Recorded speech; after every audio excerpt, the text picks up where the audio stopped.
Assalamualaikum warahmatullahi wabarakatuh. Kembali lagi di channel Marsa Subiakto. Pada kesempatan kali ini kita akan kembali membahas hal yang berkaitan dengan seleksi calon pegawai negeri sipil untuk formasi tahun 2021. Kali ini pembahasannya melanjutkan pembahasan yang kemarin, yaitu berkaitan dengan FRTWK atau Field Report Tes Wawasan Kebangsaan yang kemarin sudah sempat kita bacakan, sudah sempat kita bahas sampai pada materi yang berkaitan dengan bahasa Indonesia. Kali ini kita akan melanjutkan dimulai dari tugas lembaga negara. Itu juga menurut teman-teman yang sudah tes SKD sebelum-sebelumnya, tugas lembaga negara ada yang keluar.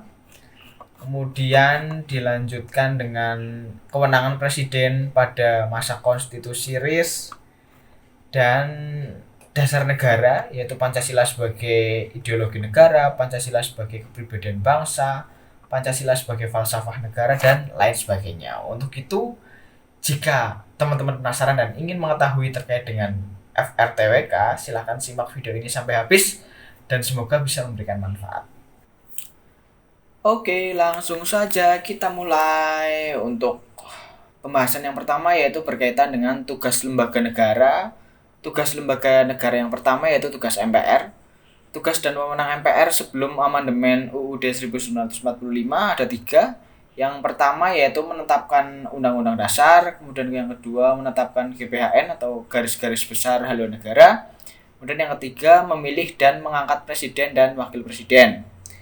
Kemudian tugas dan wewenang MPR setelah amandemen menurut pasal 3, 7, 8 Undang-Undang Dasar 1945 dan Undang-Undang 22 tahun 2003 antara lain yang pertama yaitu mengubah dan menetapkan Undang-Undang Dasar, kemudian yang kedua melantik presiden dan wakil presiden, dan yang ketiga dapat memberhentikan presiden, wakil presiden dalam masa jabatannya sesuai Undang-Undang Dasar pasal 7A dan 7B hasil amandemen. Kemudian untuk tugas presiden, yang pertama yaitu menjalankan undang-undang, yang kedua mengangkat dan memberhentikan menteri-menteri, dan yang ketiga mengajukan RUU atau rancangan undang-undang, kemudian membentuk Perpu atau peraturan pemerintah pengganti undang-undang, kemudian memegang kekuasaan tinggi atas angkatan perang, menetapkan perang dengan persetujuan DPR, dan mengangkat duta konsul, menerima duta dari negara lain, memberi amnesti, abolisi, gerasi, dan rehabilitasi. Ini juga penting dipahami oleh teman-teman karena biasanya juga keluar pengertian-pengertian dari amnesti, abolisi, gerasi, rehabilitasi. Kemudian yang terakhir memberi gelar tanda jasa. Kemudian selanjutnya tugas dari DPR. Tugas-tugas DPR antara lain menetapkan undang-undang dengan presiden untuk mendapatkan persetujuan bersama atau fungsi legislasi. Kemudian yang kedua menyusun dan menetapkan APBN bersama pemerintah. Ini adalah fungsi anggaran. Kemudian yang ketiga mengawasi pelaksanaan Undang-Undang Dasar 1945 dan undang-undang lainnya. Ini fungsi pengawasan. Jadi fungsi DPR itu ada 3. Yang pertama fungsi legislasi, yang kedua fungsi anggaran, dan yang ketiga fungsi pengawasan. Selain memiliki tugas DPR juga memiliki hak. Untuk hak DPR, yang pertama ada hak angket, adalah hak untuk melakukan penyelidikan. Kemudian yang kedua hak interpelasi, adalah hak untuk meminta keterangan kepada presiden. Yang ketiga hak imunitas, adalah hak untuk tidak dituntut dalam pengadilan karena pernyataan dalam sidang. Kemudian hak mengajukan usul atau pendapat, hak mengajukan RUU atau rancangan undang-undang, dan yang terakhir hak budget adalah hak untuk membahas RAPBN.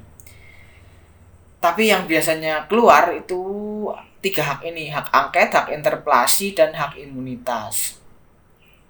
Kemudian untuk tugas DPD atau Dewan Perwakilan Daerah, yang pertama yaitu mengajukan RUU kepada DPR mengenai otonomi daerah. Yang kedua ikut membahas undang-undang yang berkaitan dengan otonomi daerah. Yang ketiga memberikan masukan kepada DPR atas RUU APBN, pajak, pendidikan, dan agama. Kemudian yang keempat mengawasi pelaksanaan undang-undang yang berkaitan dengan otonomi daerah. Kemudian selanjutnya tugas MA atau Mahkamah Agung ada 3. Yang pertama mengawasi jalannya undang-undang, kemudian memberi sanksi atas pelanggaran undang-undang, dan yang terakhir mengadili pada tingkat kasasi. Kemudian tugas MK atau Mahkamah Konstitusi. Yang pertama, memberi kekuatan undang-undang terhadap Undang-Undang Dasar. Yang kedua, memutuskan sengketa mengenai lembaga negara. Yang ketiga, memutuskan pembubaran parpol. Kemudian yang keempat, memutuskan perselisihan hasil pemilu. Kemudian tugas BPK atau Badan Pemeriksa Keuangan. Yang pertama, memeriksa keuangan negara. Kemudian yang kedua, hasilnya dilaporkan ke DPR, DPD, dan DPRD.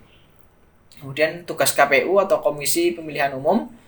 Yang pertama, merencanakan penyelenggaraan pemilu, kemudian menetapkan organisasi dan tata cara semua tahapan pelaksanaan pemilu, mengkoordinasikan penyelenggaraan dan mengendalikan semua tahap pelaksanaan pemilu, penetapan peserta pemilu, menetapkan daerah pemilihan, jumlah kursi dan calon anggota, melakukan evaluasi dan pelaporan pelaksanaan pemilu, dan yang terakhir melaksanakan tugas dan wewenang lain yang diatur undang-undang.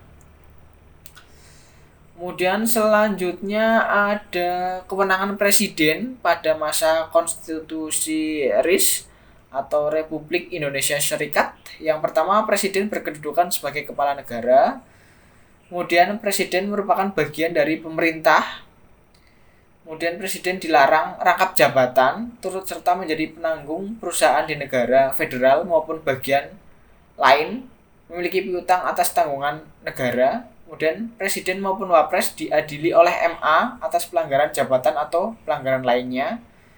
Hal keuangan presiden diatur Undang-Undang Federal. Kemudian presiden dengan Dewan Pemilih membentuk kabinet negara.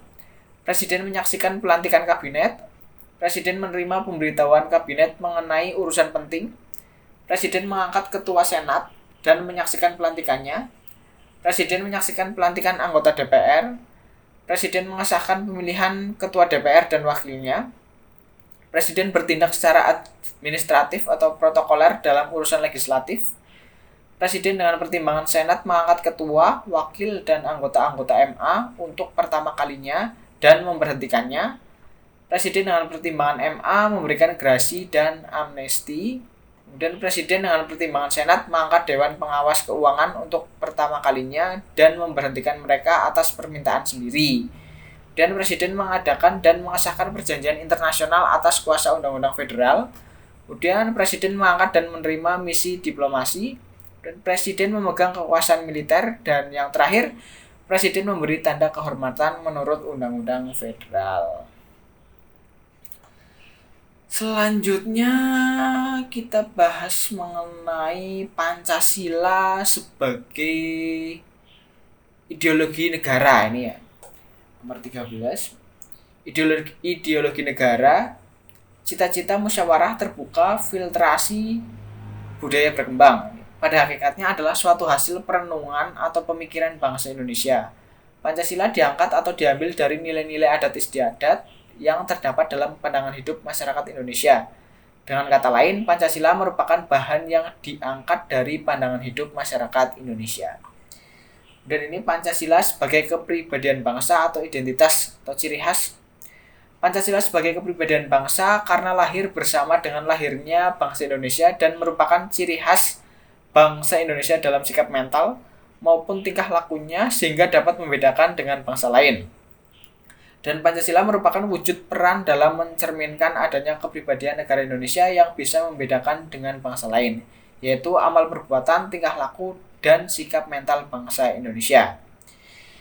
Kemudian Pancasila sebagai pandangan hidup atau pedoman atau penuntun. Pancasila merupakan kristalisasi pengalaman hidup dalam sejarah bangsa Indonesia yang telah membentuk watak, sikap, perilaku, dan tata nilai norma yang telah melahirkan pandangan hidup. Pandangan hidup sendiri adalah suatu wawasan menyeluruh terhadap kehidupan yang terdiri dari kesatuan rangkaian nilai-nilai luhur. Pandangan hidup berguna sebagai pedoman atau tuntunan untuk mengatur hubungan sesama manusia, hubungan manusia dengan Tuhan, dan hubungan manusia dengan lingkungan. Kemudian ini juga sering keluar Pancasila sebagai falsafah hidup, yaitu moral diyakini benar.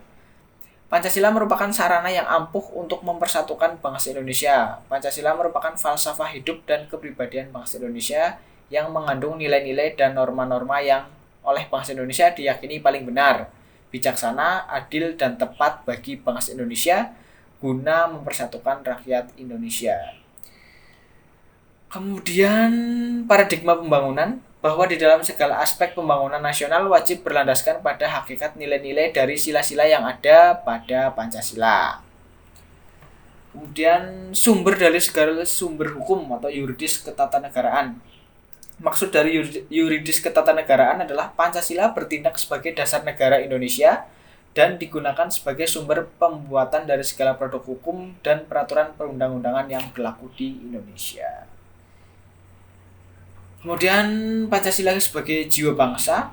Pancasila sebagai nilai-nilai kehidupan yang ada di masyarakat Indonesia. Hal tersebut melalui penjabaran instrumental sebagai acuan hidup yang berupa cita-cita yang diinginkan, serta sesuai dengan jiwa Indonesia, serta karena lahir bersamaan dengan lahirnya Indonesia. Kemudian untuk video selanjutnya kita akan bahas lagi mengenai BPUPKI karena ini juga sering keluar, Badan Penyelidik Usaha Persiapan Kemerdekaan Indonesia. Tunggu video selanjutnya, akan kita bahas lebih banyak mengenai tes wawasan kebangsaan sesuai dengan FR teman-teman yang sudah tes sebelumnya. Terima kasih, mohon maaf bila ada kesalahan. Wassalamualaikum warahmatullahi wabarakatuh.